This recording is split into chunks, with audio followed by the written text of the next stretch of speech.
Good morning, this is Evda with the foundation and drainage repair. We're about to start here in this basement negative side waterproofing application. I want to show you the walls. You can see we had to grind and sand the walls. You can see all the efflorescence. That's an indication of high moisture and condensation. So we're going to apply negative side waterproofing to mitigate these issues, so no more problem with mold, fungus, and here we just covered everything. Plastics all over. We're going to cover the floor.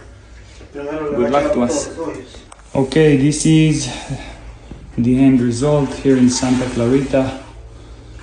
We applied negative side waterproofing, about 3 layers, different materials.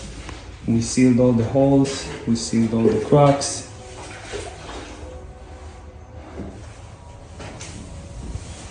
This is it.